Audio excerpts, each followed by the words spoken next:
लाओ जी, पाथरिया ने सुन लाओ जी।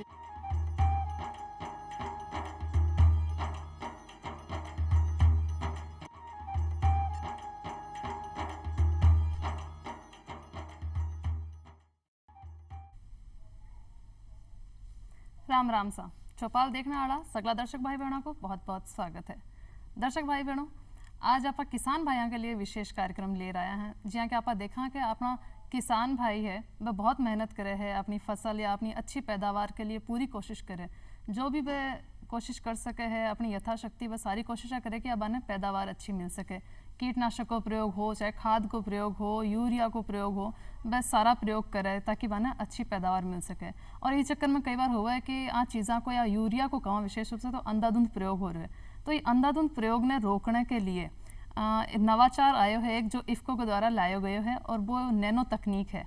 और ये नैनो तकनीक के अंदर नैनो यूरिया नाम की आपने यूरिया उपलब्ध कराई जा रही है किसान भाइयों ने, जिसे परंपरागत यूरिया से की तरीके से अलग है, की तरीके से फ़ायदो दे रही है। बिपा आज आप जानकारी लेवांगा और आज का अपना जो विषय है वो है यूरिया का विकल्प नैनो यूरिया। तो इस आप बातचीत करांगे और अपना मेहमान है आज डॉक्टर अजय प्रताप सिंह, आप प्रबंधक हैं कृषि सेवाएं इफ्को से। बहुत बहुत स्वागत है अजय साहब आपको। तो अजय जी, आपने सबसे पहले तो आप नैनो यूरिया नई तकनीक नवाचार की आप बात करा, लेकिन इससे पहले आप यूरिया के बारे में जानेंगे। यूरिया काई है और क्या ज़रूरत पड़ा है खेती में की? जी, तो जैसा कि हम जानते हैं कि फसलों को अच्छी पैदावार के लिए जैसे हमें भोजन की आवश्यकता होती है वैसे पौधों को भी लगभग 17 तरह के पोषक तत्व या भोजन की आवश्यकता होती है जिन्हें हम पोषक तत्व कहते हैं। और इन 17 पोषक तत्वों में से नाइट्रोजन जो है सबसे महत्वपूर्ण पोषक तत्व है और नाइट्रोजन की जो पूर्ति की जाती है वो यूरिया के माध्यम से की जाती है। जैसे हम देखते हैं कि हमारे आसपास जो भी पेड़ पौधे वो हरे रंग के होते हैं और ये हरा रंग इसलिए होता है क्योंकि उसमें एक पर्णहरिम पाया जाता है तत्व और उसी पर्णहरिम में प्रकाश की उपस्थिति में पौधे अपने लिए भोजन बनाते हैं और हमारे लिए भोजन बनाते हैं। तो पौधों में उस पर्णहरिम को बनाने के लिए नाइट्रोजन का होना आवश्यक है।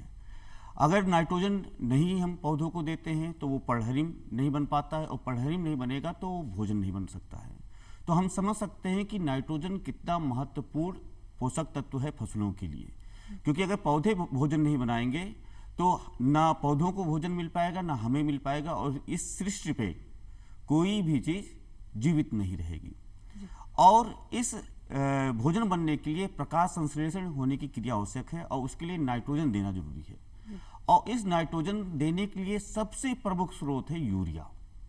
और जैसे जैसे हमने यूरिया का उपयोग बढ़ाया हमारे देश में, अगर हम हरित क्रांति की बात करें उस समय से हमारे देश में यूरिया की खपत बहुत ज़्यादा बढ़ी है और हमारा देश जो है खाद्यान्न उत्पादन में आत्मनिर्भर हो पाया, वो केवल यूरिया के उपयोग के कारण ही हो पाया। लेकिन जैसे कि हम लगातार खेती कर रहे हैं तो यूरिया की खपत भी ज़्यादा बढ़ रही है। तो ज़्यादा मात्रा में ज़्यादा उत्पादन लेने के चक्कर में किसान भाई हमारे आवश्यकता से ज़्यादा यूरिया का प्रयोग अब कर रहे हैं। और अगर हम बात करें आज देश में लगभग 350 लाख टन यूरिया का उपयोग किया जाता है। हम अपने राज्य की बात करें तो यहाँ पर भी लगभग 23 लाख टन यूरिया का उपयोग किया जा रहा है। लेकिन इस यूरिया के उपयोग से कुछ समस्याएं हैं कि जैसे कि जितना यूरिया हमें चाहिए उतना अपने देश में ये बन नहीं पाता है। 350 लाख टन में लगभग 250 या 250 लाख टन ही हमारे देश में बन पाता है। शेष 100 लाख टन हम विदेशों से आयात करते हैं और जो भी 250 टन लगभग हम बनाते हैं उसके लिए भी जो कच्चा माल हमें लाना पड़ता है वो भी विदेशों से लाना पड़ता है। अच्छा, तो एक तो है कि हम विदेशों पे निर्भर हैं, मतलब आत्मनिर्भर कौन नहीं हो पा रहा? नहीं हो पा रहे हैं। दूसरी बात यह है कि यूरिया जो बनाते हैं हम या जो यूरिया फसल को दे रहे हैं जी, उसका केवल 1/3 हिस्सा ही फसलों के द्वारा उपयोग किया जाता है। अच्छा। शेष वो या तो हवा में गैस बन के उड़ जाता है या फिर वो पानी में घुल के साथ मिट्टी में चला जाता है। तो वो मिट्टी को केवल ये जाता ही नहीं है, मिट्टी को साथ में दूषित करता है, पानी को दूषित करता है, हमारे हवा को दूषित कर रहा है। और जिसके कारण आप देखेंगे कि तमाम तरह की बीमारियां हो रही हैं, बहुत सी समस्याएं पैदा हो रही है। जी। तीसरी बात क्या है कि इसका जो यूरिया का एक बैग है, अगर हम अपने देश में बनाते हैं तो आज के दिन में लगभग वो 2,000 रुपये एक बैग बनाने में लग रहा है। अगर हम विदेशों से मंगाते हैं तो वो लगभग 3,500 से लेकर 4,000 रुपये तक लग रहा है एक बैग बनाने में, जबकि हमारे किसान भाइयों को ये केवल मिलता है 266 रुपये 50 पैसा का। तो शेष जो राशि होती है वो सरकार अनुदान के रूप में जो बनाते हैं कंपनियां उनको दी जाती है। तो हम देखते हैं कि इतना महंगा आइटम होते हुए भी इसका उपयोग ढंग से नहीं हो पा रहा है, वो सही तरह से यूटिलाइजेशन नहीं हो पा रहा है। तो इन सब समस्याओं को देखते हुए कि यूरिया के विकल्प के रूप में दूसरी चीज़ों का कैसे उपयोग किया जाए, और मतलब जो मैंने बताया कि 1/3 हिस्सा मतलब 100 किलोग्राम डालते हैं तो केवल 30 से 35 किलोग्राम उपयोग होता है, मतलब 1/3 हम उपयोग बाकी कर पाते हैं, मतलब 70 % बेकार चला जाता है। बेकार ही नहीं जाता, वो फिर पर्यावरण को नुकसान भी कर रहा है। हमारे स्वास्थ्य को जितने भी प्राणी पाए जा रहे हैं, चाहे जानवर हैं, चाहे जो भी प्राणी पाए जा रहे हैं इस धरती पे, सबको नुकसान वो करते हैं। तो इन्हीं सब को देखते हुए 2015 से लगभग नीम कोटेड यूरिया आया कि उसका नीम लेपित किया जाता है तो लगभग इसकी इफिशियंसी 10% बढ़ जाती है, और तभी से इसलिए सरकार ने जहां 50 किलोग्राम का पहले कट्टा आता था उसको 45 किलोग्राम कर दिया जाए। साथ ही में कुछ बायो फर्टिलाइजर बनाए गए हैं जिसे हम जैव उर्वरक कहते हैं, किसान भाई लोग हमारे कल्चर बोलते हैं, कि अगर हम उसका उपयोग ढंग से करते हैं तो भी हम लगभग 20% तक इस यूरिया के उपयोग को कम कर सकते हैं। क्योंकि हमारे वातावरण में लगभग 78% 78% नाइट्रोजन पाया जाता है, तो उन जैव उर्वरक के उपयोग करने से उसको वो फिक्स कर देते हैं, मतलब वो एक तरह से जड़ों में ही फैक्ट्री बन जाती है यूरिया बनाने की। लेकिन इन सब उपायों के बावजूद भी यूरिया की खपत हमारे देश में दिनों दिन बढ़ रही है, वो कम नहीं हुई। तो इसी को देखते हुए हमारे जो इफ्को के प्रबंध निदेशक साहब हैं वो बोले कोई और नई तकनीक हो, तो लगभग 5-6 सालों से इफ्को नैनो उर्वरकों पे, नैनो तकनीक पे काम करना शुरू किया, और उसी के फलस्वरूप इधर लगभग 2-3 सालों में काफ़ी इस पे परीक्षण किए गए, बनाया गया इसको। देश के ही हमारे जो जोधपुर के वैज्ञानिक हैं डॉक्टर रालिया साहब ने, उन्होंने इसकी इजाद किया है, और उसके बाद इफ्को ने उसको पेटेंट करा के जो मतलब देसी मतलब उसमें करके उसका उत्पादन शुरू किया और किसानों को उपलब्ध आत्मनिर्भर हो कि हम अपने देश की ही टेक्नोलॉजी है ये, और देश के अंदर ही इसको हम बना रहे हैं। मैं यह भी सुना कि जहाँ तरल रूप में होगा तो एक बोतल आवेगी 500 ml की और एक बोरे के बराबर एक क्षमता होगी। तो ये नैनो तकनीक का ही है इसी। जी हाँ, नैनो जैसे हमने सब सुना है, नैनो कार सुना है, नैनो चिप सुना है, तो जो छोटी सी छोटी चीज होती है उसे हम नैनो शब्द यूज करते हैं। अगर हम वैज्ञानिक भाषा में कहें तो 1 मीटर का ये 1 अरबवां हिस्सा होता है। 1 अरब हिस्से कर दिए जाए 1 मीटर का तो वो नैनोमीटर होता है। अगर हम यूरिया जो हमारा पारंपरिक यूरिया है ये लगभग 1 मिलीमीटर मतलब मीटर का 1000वां हिस्सा होता है, और वो लगभग 10 लाख गुना छोटा होता है इस यूरिया के दाने से। तो वो इतने छोटे कण हैं ये कि उसकी जो सतही क्षेत्रफल होता है वो बढ़ जाता है, और सतही क्षेत्रफल बढ़ने के कारण उसकी कार्य करने की दक्षता जो होती है वो बहुत ज़्यादा बढ़ जाती है, और कम मात्रा में ही हम जो ये यूरिया है उसके कई गुना कम मात्रा में हम ज़्यादा लाभ ले सकते हैं। तो ये नैनो यूरिया है, इसको 500 मिलीलीटर बॉटल में बनाया गया है। क्योंकि जनरली हमारे यहाँ जो किसान भाई प्रयोग करते हैं 1 बैग यूरिया, तो ये जो एक बॉटल है ये लगभग 1 बैग यूरिया की क्षमता के बराबर ये कार्य करती है अगर इसका हम सही ढंग से उपयोग करते हैं। अब वो भी जानना चाहूंगा जब मात्रा की बात आई है, नैनो यूरिया अगर आप इस्तेमाल करेंगे तो खेत हो जहाँ एकड़ के अंदर है किया है, तो आप की मात्रा के अंदर एक तो पहला हारो जो परंपरागत यूरिया हो तो बा कितनी लगती है और आप कितनी लगेगी वो भी जानना चाहूँ। देखिए, एक तो इस जो नैनो यूरिया है ये तरल रूप में जो है इसका उपयोग केवल हम खड़ी फसल में स्प्रे के द्वारा या जो कहते हैं छिड़काव के द्वारा जो पंप के द्वारा करते हैं उसके द्वारा ही कर सकते हैं। तो अगर हम छिड़काव के द्वारा कर रहे हैं तो उसके मतलब पत्तियां फसलों में होना जरूरी है, तो वो 30 से 35 दिनों के बाद ही हम बिजाई के 30 से 35 या 40 दिनों के बाद ही अलग अलग फसलों में अलग अलग समय पे करते हैं। इसकी मात्रा जो है एक तो देखिए दो तरीका है कि एक बैग यूरिया वो कितने क्षेत्रफल में प्रयोग कर रहे हैं। अगर 1 एकड़ में 1 बैग यूरिया डालते हैं तो उस 1 एकड़ में 1 बोतल का उपयोग करना है। जो आधा लीटर के हो। हाँ जी। अगर वो 2 बैग यूरिया का उपयोग कर रहे हैं तो 2 बोतल का प्रयोग करना है। अगर आधे बोरे का कर रहे हैं तो आधी बोतल का एक बार में प्रयोग करना है। और अगर हम 1 लीटर पानी की मात्रा से तुलना करें तो 2 मिलीलीटर से लेकर 4 मिलीलीटर की इसकी मात्रा लेनी पड़ती है। अच्छा। जैसे कुछ फसलें होते हैं जिनको नाइट्रोजन की कम आवश्यकता होती है। हाँ। जैसे हमारे यहाँ दलहनी फसलें हैं, अभी खरीफ सीजन जैसे आने वाला है तो उसमें उड़द होगा, मूंग होगा, अरहर होगा, चावला है, ग्वार है। तो इन फसलों में केवल प्रति लीटर 2 मिलीलीटर की मात्रा का उपयोग करना है। और जिन फसलों को ज़्यादा नाइट्रोजन की आवश्यकता है, जैसे कि अभी कपास होगा, हमारे यहाँ धान होगा, कुछ क्षेत्रों में होता है धान, कोटा डिवीजन में या फिर गंगानगर हनुमानगढ़ के ज़िले हैं तो वहाँ पे धान होता है। अधिकांश क्षेत्रफल में हमारे यहाँ बाजरा होता है। तो इन फसलों में हम लगभग 4 मिलीलीटर की मात्रा प्रति लीटर के हिसाब पानी के हिसाब से उपयोग करेंगे। एक डॉक्टर साहब आप जहाँ भी थे बताया कि जब बीज रोपने के 30-35 दिन के बाद आप पहले छिड़काव करा, तो अगर बीज से पहले अगर कोई फसल में करना हो तो कभी कर सका या कोई नुकसान? हाँ, नहीं कर सकते हैं और लाभ भी मिलेगा, लेकिन जितना लाभ मिलना चाहिए वो नहीं मिलेगा। और क्यों नहीं मिलेगा? क्योंकि जब हम कोई चीज़ छिड़कते हैं पत्तियों पे तो अच्छी खासी मात्रा में पत्ती होना जरूरी है जी। अगर पत्तियां नहीं निकली हैं अच्छी खासी मात्रा में तो क्या होगा कि फसलों पे कम पड़ेगा और सीधे मिट्टी पे ज़्यादा पड़ेगा, तो उतना लाभ नहीं ले सकते हैं।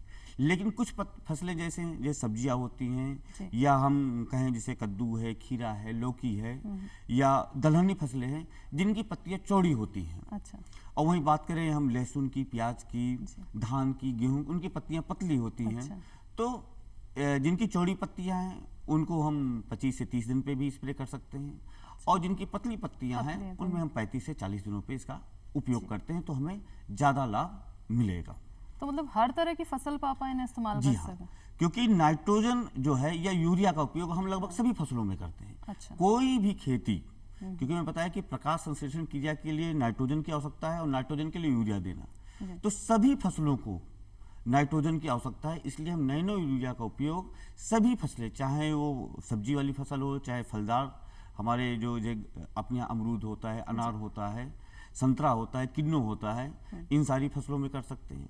और जो अपने खाद्यान्न फसलें हैं, बाजरा है, धान है, जौ है, गेहूं है, इन सारी फसलों में इसका उपयोग कर सकते हैं।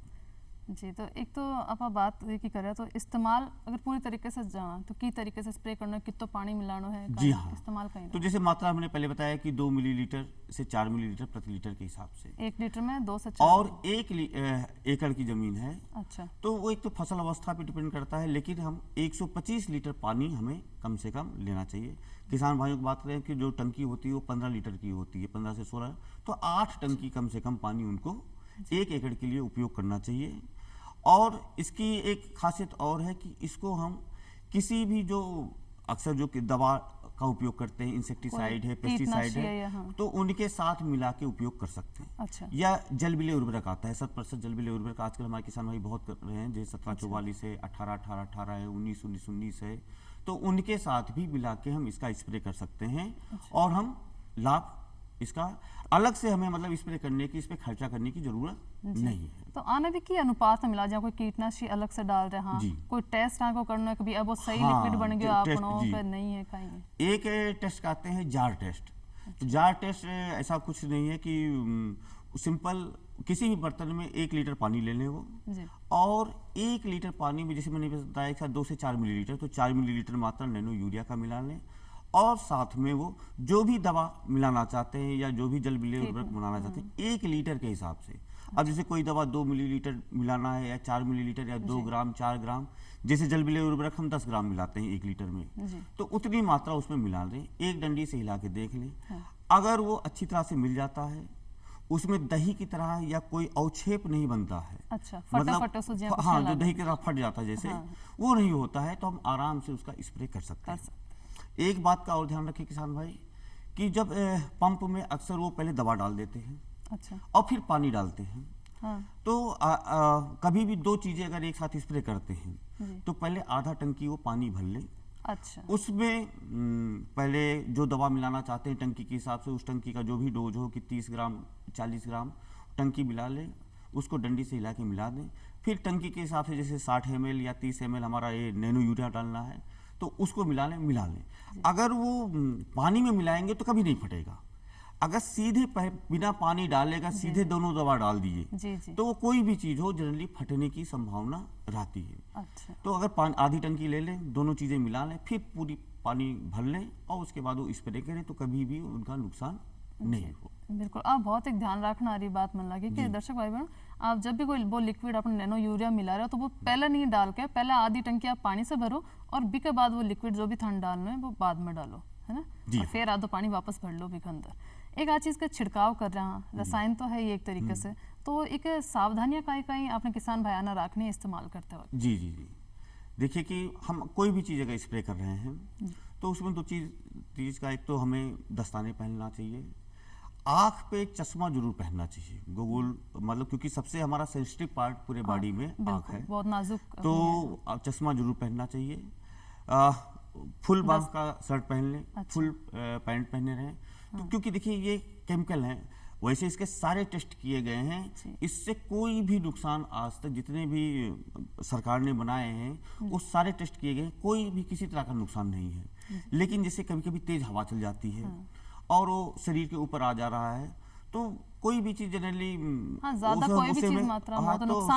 बचा के रखा, और हम कह रहे हैं कि दवा के साथ भी मिला के कर रहे हैं तो ज्यादा दूसरी दवा भी मिला रखें, तो हमेशा चश्मा लगाए रखें, दस्ताने पहने रखें और फुल बांह का कम से कम शर्ट पैंट तो पहने रहें। एक तो ये ध्यान रखना है, दूसरा स्प्रे या छिड़काव उनको सुबह या शाम को ही करना चाहिए। अच्छा, सुबह या शाम को जब तेज धूप ना, हाँ, एक तो तेज धूप ना हो, तेज हवा ना चल रही हो और 12 घंटे में अगले मतलब उस दिन बारिश होने की संभावना ना हो।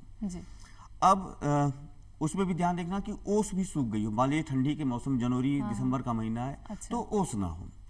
अब सुबह या शाम को क्यों करते हैं? क्योंकि देखिए जब पत्तियों पे हम छिड़कते हैं तो पत्तियों पे छोटे छोटे छिद्र पाए जाते हैं जिन्हें हम स्टोमेटा कहते हैं। उन्हीं स्टोमेटा के द्वारा पौधे जो भी हम छिड़कते हैं पत्तियों पे उनके द्वारा वो अंदर लेते हैं। तो सुबह या शाम को सबसे ज्यादा वो खुले होते हैं, क्योंकि दिन में धूप होती है तो पानी वो उड़ जाता है पत्तियों से, तो पत्तियां ऑटोमेटिकली उस छिद्र को बंद कर देते हैं। अच्छा, तो कि पानी ना उड़े, नहीं उड़े, सही है। तो उस कारण छिद्र खुले नहीं होते हैं तो वो पत्तियों के द्वारा लिए नहीं जाएंगे। दूसरी, तेज धूप हो रही है, हमने स्प्रे किया तो पानी तो उड़ जाएगा और केमिकल पत्ती पे रह के सूख जाएगा, तो वो अंदर नहीं जा पाएगा। एक ये नुकसान होता है। तेज हवा चल रही है तो वो पत्ती पे या फसल पे पड़ने के ये इधर उधर चला जाएगा। तो इसलिए सुबह या शाम को सबसे ज्यादा अच्छा रहता है, तेज धूप ना हो। और ये भी देख लें कि उस दिन, क्योंकि अब तो देखिए आसार मतलब सूचना आ जाती है पहले कि कल बारिश होने वाली है, क्योंकि अगर बारिश करते हैं तो वो धुल जाएगा, मिट्टी में चला जाएगा, तो उनको वो लाभ नहीं मिल पाएगा, दोबारा करना पड़ेगा। तो इन सब बातों का समय का ध्यान देना चाहिए। एक साथ वो भी अगर फसलन जहाँ पर पानी देवा तो वो छिड़काव से पहले दे सका। जी तो अब देखिए जैसे यूरिया के बारे में बात किए थे कि यूरिया को हम मिट्टी में डालते हैं, और जब हम मिट्टी में डालते हैं तो वो पहले अगर मिट्टी में नमी है तो वो नमी के साथ घुलता है और पत्ती जड़ों के पास पहुंचता है, फिर जड़ उसे ले पाते हैं। तो इसलिए खेत में नमी होना जरूरी है। लेकिन इसका हम मिट्टी से कोई मतलब ही नहीं है, सीधे हम पत्तियों पे छिड़क रहे हैं। तो चाहे हम पानी दें या ना दें, इसका उससे कोई संबंध नहीं है। लेकिन जैसे हमें प्यास लगती है तो पानी तो हर फसल को चाहिए, तो इसलिए वो जो भी उनका पानी देने का इरिगेशन का है वो करते रहें, लेकिन इससे कोई संबंध नहीं है। और इसी कारण से जो हमारा राज्य है कि जहाँ पे बरानी क्षेत्र ज़्यादा है, वर्षा आधारित खेती ज़्यादा होती है, वहाँ पे नैनो यूरिया एक वरदान साबित होने वाला है। क्योंकि हमने पहले बताया आपको कि बिना यूरिया के हम ज़्यादा उत्पादन नहीं ले सकते हैं, और हमारे यहाँ सिंचाई के साधन कम हैं, वर्षा बहुत जिलों में बहुत कम होती है, तो खेत में अक्सर नमी रहती नहीं, और किसान भाई जानते हैं कि हमें यूरिया देना चाहिए फिर भी यूरिया नहीं दे पाते हैं। तो उस दशा में अगर हम नैनो यूरिया का इसका उपयोग करते हैं जी तो निश्चित रूप से हमारा उत्पादन अच्छा होगा, किसान भाइयों को ज़्यादा उत्पादन मिलेगा और उनको ज़्यादा मुनाफा होगा। जी तो ये एक तरह देखिए अपने राज्य के लिए जहाँ पे सिंचाई के साथ वहाँ के लिए बहुत अच्छी ये हाँ। चीज़ है। तो एक पहले छिड़काव की आप बात करी जाए, जी। फिर दूसरा छिड़काव भी करना पड़ा कहीं, और कितने दिन का अंतराल में करे दूसरा? ठीक है, एक बात मैं और बताना चाहूँगा कि जैसे मैंने बताया कि 30-35 दिनों के बाद ही इसका स्प्रे करना है। जी तो 30 से 35 दिनों तक तो जो किसान भाई जो भी खाद उर्वरक देते हैं फसलों को वो देना आवश्यक है। अच्छा, जो पहले दे रहे थे वह तो देनी जो देनी आप। बिजाई के समय डीएपी देते हैं, एसएसपी देते हैं या एनपीके देते हैं, कोई यूरिया देते हैं या जिंक सल्फेट देते हैं, सल्फर कई आजकल बहुत से खाद देते हैं, वो देना आवश्यक है। और पहली सिंचाई अक्सर वो 21 से 25 दिनों के बीच में करते हैं। उसके पहले कुछ किसान भाई यूज करते हैं या उसके बाद उसको भी देना आवश्यक है। अक्सर यूरिया का उपयोग वो करते हैं 20 से 25 दिनों पे, वो भी देना आवश्यक है। मतलब 30 दिनों तक जो भी वो खुराक देते हैं वो देना आवश्यक है। उसके बाद इस नैनो यूरिया का उपयोग शुरू होगा। अब कितने स्प्रे करना है, तो आवश्यकता अनुसार 15 दिन के अंतराल पे इसका स्प्रे हम कर सकते हैं। तो जैसे दलहनी फसलें हमारी हैं कि वो 60 दिन, 70 दिन, 80 दिन में तैयार हो जाती हैं, तो उनमें एक स्प्रे सफिशिएंट होता है, या ज़्यादा से ज़्यादा वो 2 बार कर सकते हैं। लेकिन जो अनाज वाली फसलें हैं, जैसे हमारे यहाँ अभी पैडी होगा या काटन है, आपका गेहूं है, बार्ले है, ये लगभग 140 से 150 दिन तक होता है। तो उसमें वो 2, 3, 4 स्प्रे भी कर सकते हैं। अच्छा, एक चीज़ और, जैसे यूरिया का उपयोग किसान भाई 60 या 70 दिनों के बाद नहीं करते हैं किसी भी फसल में। दलहनी फसल में तो करते ही नहीं हैं। अच्छा, क्योंकि दलहनी फसल में जो हमारी दलहनी फसलें होती हैं उनकी जड़ों में ग्रंथियाँ पाई जाती हैं, सूक्ष्म जीव होते हैं कि अपने आप वो वातावरण से नाइट्रोजन ले लेते हैं। अच्छा लेकिन अब वो सूक्ष्म जीव जितने मिट्टी में होने चाहिए जी, उतना नहीं है। तो जितना उनको नाइट्रोजन मिलना चाहिए उतना नहीं मिल पा रहा है। और इसी कारण देखेंगे हमारे यहाँ जो दलहनी फसलों का औसत उपज है वो बहुत कम है, अन्य राज्यों के मुकाबले बहुत कम है। क्योंकि हमारे यहाँ जो कार्बनिक अंश मिट्टी में वो नहीं है। अच्छा, खड़ी फसल में अगर यूरिया देते हैं तो यूरिया ज़्यादा मात्रा में फसल ले लेती है, क्योंकि हम 15-20 दिन, 1 महीने का यूरिया एक बार में दे देते हैं। हाँ। तो वो क्या होता है कि फसल जल्दी ले लेता है और उसका वृद्धि ज़्यादा हो जाती है। अच्छा, 2 तरह के वृद्धि होते हैं। एक वेजिटेटिव, मतलब जिसमें उसका विकास फल होता जो है, लगते हैं जो उस तरह से। मतलब ब्रांचेज बन रही, टहनियाँ बच रही हैं, शाखा पत्ते बच रही टहनियाँ, हैं। और एक होता है रिप्रोडक्टिव, कि जब फूल बन रहे हैं या फल बन रहे हैं। अच्छा, तो ये दलहनी फसलों में एक साथ होता है। अच्छा, तो जब यूरिया देते हैं तो उनका वेजिटेटिव ग्रोथ ज़्यादा हो जाता है, वनस्पतिक वृद्धि ज़्यादा हो जाती है और फल फूल कम बनते हैं। इसलिए हमारे किसान भाई भी यूरिया नहीं देते हैं। जबकि आज के समय में यूरिया देना जरूरी है। तो वो नैनो यूरिया का अगर उपयोग करते हैं तो नैनो यूरिया क्या है, जब हम छिड़कते हैं तो ये लंबे समय तक ये पौधों को पोषण करता है कि ये पत्तियों में स्प्रे के द्वारा पड़ा रहता है और धीरे धीरे पौधों को आवश्यकता अनुसार मिलता है। जी। तो यहाँ अपन मतलब कम लागत के अंदर अपनी अच्छी पैदावार किसान भाई नैनो यूरिया से ले सके। लेकिन सबसे खास बात यह है कि अपने भाइया ने नैनो यूरिया है जो कट से मिले, कट से भी ले सके, खरीदारी कट से कर सके। जी जी। अब देखिए नैनो मतलब कहाँ से ले सकते हैं? हाँ, जी, एक तो देखिए यूरिया का आप देखेंगे हर इधर अभी ये जुलाई शुरू होगा तो आप देखेंगे रोज टीवी पे आएगा न्यूज़ कि वहाँ यूरिया नहीं मिल रही, इतनी लाइन लग रही है। या दिसंबर जनवरी में जाएंगे तो यूरिया की मैं बताया मिल नहीं पाता। लेकिन ये नैनो यूरिया जो है इसका पिछले साल हमने 15 लाख बोतल पूरे राजस्थान राज्य में दिया है। पूरे देश में हमारे 2 करोड़ 15 लाख बोतल बिक गए हैं और इसका हम पर डे लगभग 1.5 लाख बोतल उत्पादन कर रहे हैं और सितंबर से लगभग 5 लाख बोतल मतलब बोतलों की इसका उत्पादन बढ़ जाए कि इसकी मतलब एक तो उपलब्धता में कोई कमी नहीं। किसान में कभी भी जाके ले सकते हैं, किसी भी अपने सहकारी जो समिति है, ग्राम सेवा सहकारी समिति है या इफ्को के बिक्री केंद्र हैं, इफ्को के कुछ फ्रेंचाइजीज हैं, इसके साथ साथ कुछ ऑनलाइन जी हाँ, तरीकों है तो वहाँ से ले सकते ऑनलाइन हैं। बहुत। लेकिन अब जैसे हमारे यहाँ गांव बहुत दूर दूर हैं अच्छा। तो वहाँ तक नहीं जा पाते हैं किसान भाई, जी। तो अपना घर बैठे ही जी वो अपने घर पे ही ऑनलाइन मंगा सकते हैं। क्योंकि अब देखिए सबके घर में तो कोई वेबसाइट हो तो आप जी मार्गदर्शक हाँ, भाई बहन ये एक तो मोबाइल है, तो मोबाइल के माध्यम से वो इफ्को बाजार.in, ये इफ्को का अधिकृत वेबसाइट है www.ifcobazaar.in।